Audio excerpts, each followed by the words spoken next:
Hello and welcome to our YouTube channel exam study 9। Friends, आज हम आपके लिए 25 सितंबर के महत्वपूर्ण करंट अफेयर्स लेकर आए हुए हैं। वीडियो अगर आपको अच्छा लगे तो लाइक करें, चैनल को सब्सक्राइब करें और दोस्तों के साथ शेयर ज़रूर करें, क्योंकि करंट अफेयर किसी भी एग्जाम में महत्वपूर्ण भूमिका निभाते हैं। तो चलिए शुरू करते हैं। आज का पहला प्रश्न है, भारत की नई एयरलाइन कौन सी है जिसे विमानन मंत्रालय के द्वारा मंजूरी मिली है? तो ये संघ एयरलाइंस को मंजूरी मिली है, यानी ऑप्शन नंबर 20 का राइट आंसर हो जाएगा।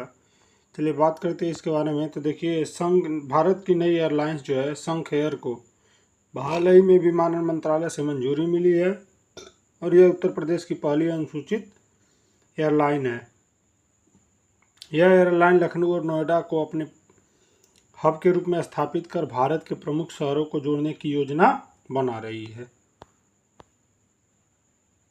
चलिए बात करते हैं अगले प्रश्न की। तो भारत ने हाल ही में किस देश में 2 नए वाणिज्यिक दूतावास खोलने की घोषणा की है? तो यूएसए में की गई है, यानी ऑप्शन नंबर डी इसका राइट आंसर हो जाएगा।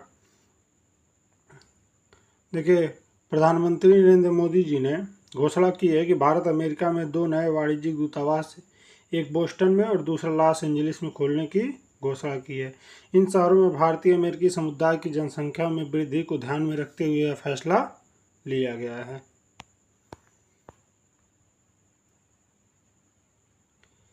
चलिए बात करते हैं आज के अगले प्रश्न की। तो हाल ही में खबरों में रही नगर वन योजना किस मंत्रालय के द्वारा शुरू की गई है?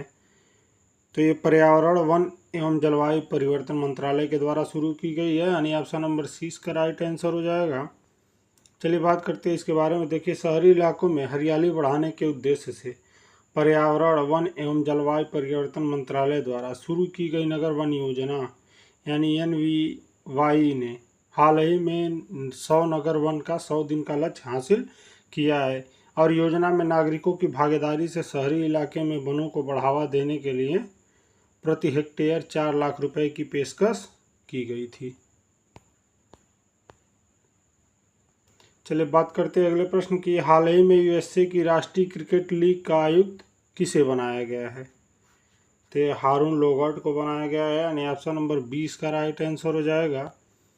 देखिए, संयुक्त राज्य अमेरिका की राष्ट्रीय क्रिकेट लीग ने यूएसए में खेल को लोकप्रिय बनाने के उद्देश्य से अंतर्राष्ट्रीय क्रिकेट परिषद के पूर्व CEO यानी हारून लोगर्ट को अपना आयुक्त नियुक्त किया है। पूर्व प्रथम श्रेणी क्रिकेटर लोगर्ट ने 2008 से 2012 तक ICC के CEO के रूप में कार्य किया था।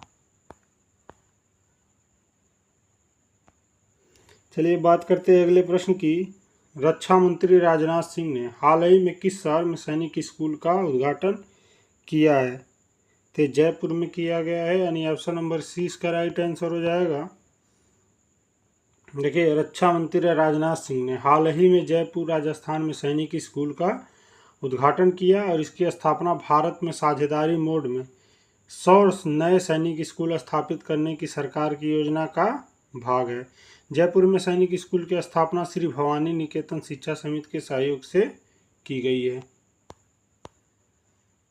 चलिए बात करते हैं अगले प्रश्न की। तो सुनीता विलियम्स ने कौन सी बार ISS की कमान संभाली है? तो उन्होंने अब दूसरी बार संभाली है, यानी ऑप्शन नंबर 20 का राइट आंसर हो जाएगा। देखिए, भारतीय मूल की नासा अंतरिक्ष यात्री सुनीता विलियम्स ने अंतर्राष्ट्रीय अंतरिक्ष स्टेशन ISS की कमान संभाल ली है, जो कि दूसरी बार है जब वह कक्षीय प्रयोगशाला का नेतृत्व कर रही हैं। उन्होंने ISS पर एक समारोह के दौरान रूसी अंतरिक्ष यात्री ओलेग कोनोनेको से पदभार संभाला है।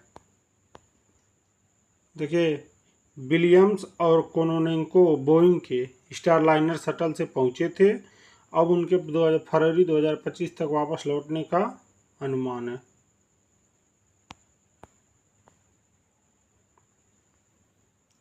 चलिए बात करते हैं अगले प्रश्न की। तो हरनी अमरसूरिया को किस देश का प्रधानमंत्री नियुक्त किया गया है? तो ये श्रीलंका की प्रधानमंत्री बनी है, यानी ऑप्शन नंबर सी इसका राइट आंसर हो जाएगा।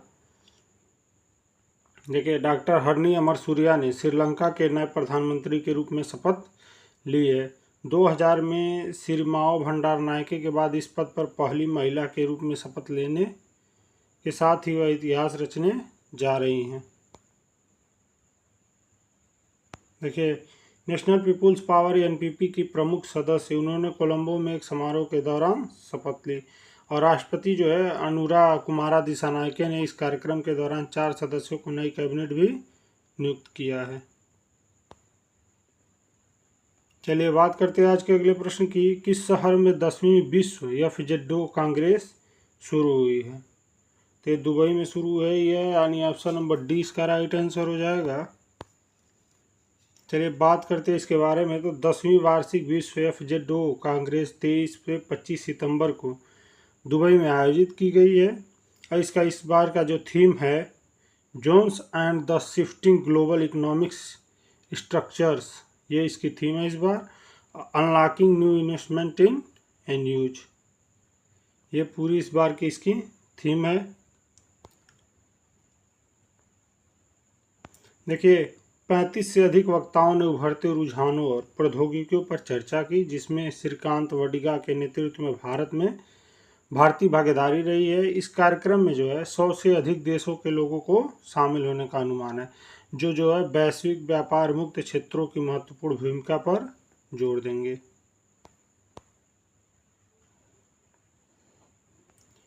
बात करते हैं अगले प्रश्न की। किस देश के पहले अनब मान्यता प्राप्त एआई सुरक्षा प्रमाणन का शुभारंभ किया गया? तो भारत का है, यानी ऑप्शन नंबर ए इसका राइट आंसर हो जाएगा।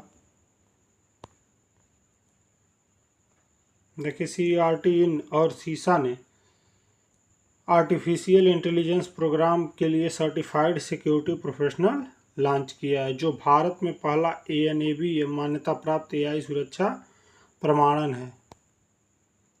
और यह कार्यक्रम जो है साइबर सुरक्षा पेशेवरों को टिकाऊ प्राप्त का पालन करते हुए एआई को व्यवसाय में एकीकृत करने के कौशल से लैस करता है। SISA यानी सीसा डिजिटल भुगतान उद्योग के लिए एक वैश्विक फॉरेंसिक संचालित साइबर सुरक्षा समाधान कंपनी है। चलिए बात करते हैं आज के अगले प्रश्न की। तो किसने मेट्रोपोलिस और कॉल हेल्थ के साथ त्रिपक्षीय समझौता किया है? तो HDFC लाइफ ने किया है, यानी ऑप्शन नंबर 20 का राइट आंसर हो जाएगा। HDFC लाइफ ने पॉलिसी आवेदकों के लिए निर्बाध चिकित्सा परीक्षण सेवाएं प्रदान करने के लिए मेट्रोपोलिस हेल्थ केयर और कॉल हेल्थ के साथ साझेदारी की है। ग्राहक जो है अब मेट्रोपोलिस लैब में जाने या घर पर जाकर आकर जांच करवाने का विकल्प चुन सकते हैं और कॉल हेल्थ के डिजिटल प्लेटफॉर्म के जरिए अपॉइंटमेंट मैनेज किए जा सकते हैं। देखिए, HDFC life insurance company limited जो है, इसका मुख्यालय मुंबई में है और यह स्थापित सन 2000 में हुई है और इसके इस समय जो MD और CEO जी हैं विभा पडलकर हैं।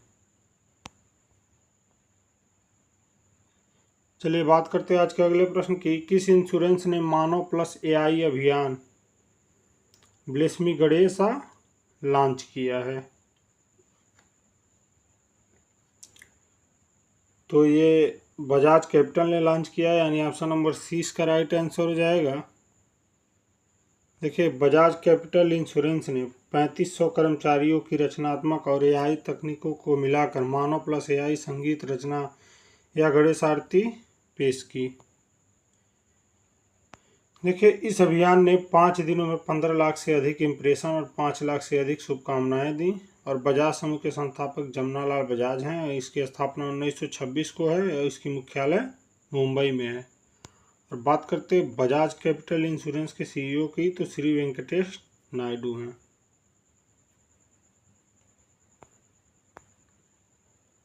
चलिए जानते हैं एक और महत्वपूर्ण करंट अफेयर्स। देखिए, एक रिपोर्ट है अवधिक श्रम बाल सर्वेक्षण वार्षिक रिपोर्ट जो है इस बार जुलाई 2023 से जून 2024 की। देखिए, श्रम बाल भागीदार दर जो है इस बार 15 वर्ष और उससे अधिक के लिए 60.1% रही। 15 वर्ष से अधिक आयु की महिलाओं के लिए जो है 41.7% रही है श्रम दर। और श्रमिक जनसंख्या अनुपात जो है 58.2%। पुरुषों और महिलाओं के लिए क्रमशः जो है 76.3% और 14.3% रही है। इस बार जो बेरोजगारी दर की बात करते हैं तो देखिए 15 वर्ष या उससे अधिक आयु के पुरुष और महिला दोनों के लिए 3.2% बेरोजगारी दर रही है, और महिलाओं में बेरोजगारी दर पिछले वर्ष की तुलना में इस बार 2.9% से बढ़कर 3.2% हो गई है।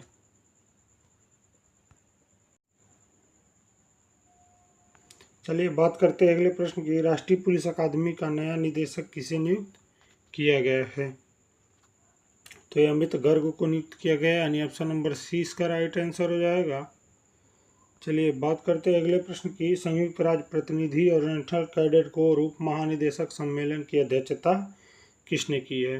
तो ये संजय सेठ ने की है, यानी ऑप्शन नंबर 20 का राइट आंसर हो जाएगा।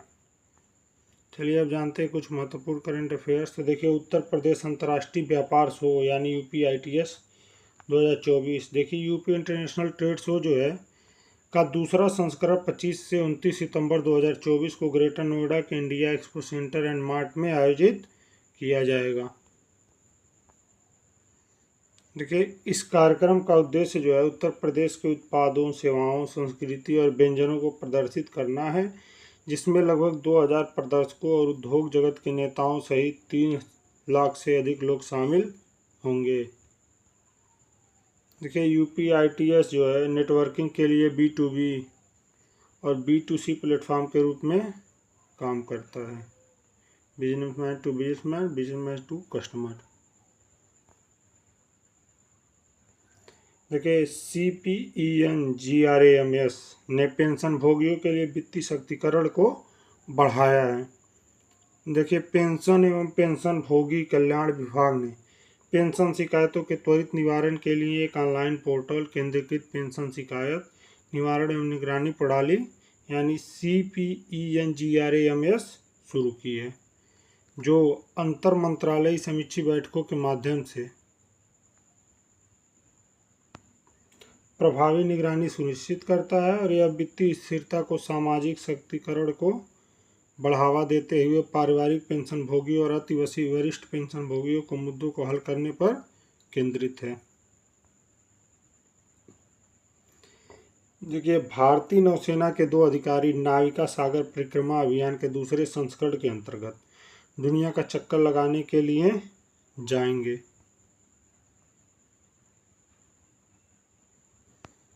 देखिए केंद्रीय वित्त मंत्री निर्मला सीतारमण 24 सितंबर को उज्बेकिस्तान में 5 दिन की यात्रा पर रवाना हुई हैं। देखिए विश्व मुक्त संगठन क्षेत्र का 10वां वार्षिक सम्मेलन 23 सितंबर को दुबई में शुरू हुआ। यह सम्मेलन 23 से 25 सितंबर तक चलेगा। अमेरिकी अंतरिक्ष एजेंसी नासा ने भारतीय मूल की अंतरिक्ष यात्री सुनीता विलियम्स को अंतर्राष्ट्रीय अंतरिक्ष केंद्र की कमान सौंपी है। ये दूसरी बार बनी है, हमने आपको बताया पिछले क्वेश्चन में ही। देखिए 10वां राष्ट्रमंडल संसदीय संघ भारत क्षेत्र सम्मेलन 23 सितंबर को नई दिल्ली में शुरू हुआ। आज दिन के सम्मेलन की अध्यक्षता लोकसभा अध्यक्ष ओम बिरला करेंगे। और बात करते हैं खेल से, तो देखिए इंडिया ए ने आखिरी मुकाबले में इंडिया सी को 132 रनों से हराकर दिलीप ट्रॉफी 2024 का खिताब जीत लिया है, याद रखेंगे। देखिए फिल्म निर्माता किरण राव ने डायरेक्शन में पिछले साल रिलीज हुई कॉमेडी ड्रामा फिल्म लापता लेडीज के श्रेष्ठ विदेशी फिल्म में श्रेणी में ऑस्कर पुरस्कार 2025 के लिए भारत की आधिकारिक रूप से चुना गया। देखिए भारत में हाल ही में मंकी पॉक्स के क्लेड 1B वेरिएंट का पहला मामला सामने आया है, और उपराष्ट्रपति जगदीप धनखड़ जी उत्तर प्रदेश के गौतम बुद्ध नगर में इंटरनेशनल ट्रेड शो के दूसरे संस्करण का उद्घाटन करेंगे, और 5 दिवसीय ट्रेड शो का समापन 29 सितंबर को होगा। देखिए नई दिल्ली में 23 सितंबर को हाइफा युद्ध के शहीदों के सम्मान में हाइफा दिवस मनाया गया। देखिए लेबनान में जो है हिजबुल्लाह पर इजरायली के हवाई हमलों में 492 लोगों की मौत हो गई। हिजबुल्लाह जो है लेबनान का एक आतंकवादी संगठन है। लेबनान में हिजबुल्लाह के ठिकानों पर इजरायली हवाई हमलों में बच्चों सहित 492 लोग मारे गए। और इजरायली सेना जो है हिजबुल्लाह को 1600 से अधिक संपत्तियों को निशाना बनाया, जिसमें नागरिक घरों संग्रहित गोला बारूद भी शामिल हैं। देखिए, लेबनान पश्चिमी एशिया का लेवेंट क्षेत्र एक देश है। इसकी राजधानी बेरूत है। इजराइल के पश्चिम एशिया के दक्षिण में लेवेंट क्षेत्र में एक देश है इजराइल जो है, और इसकी राजधानी तेल अवीव है। तो ये रहे कुछ आज के महत्वपूर्ण करंट अफेयर्स। वीडियो अगर आपको अच्छा लगा तो लाइक करें, चैनल को सब्सक्राइब करें और दोस्तों के साथ शेयर ज़रूर करें। धन्यवाद।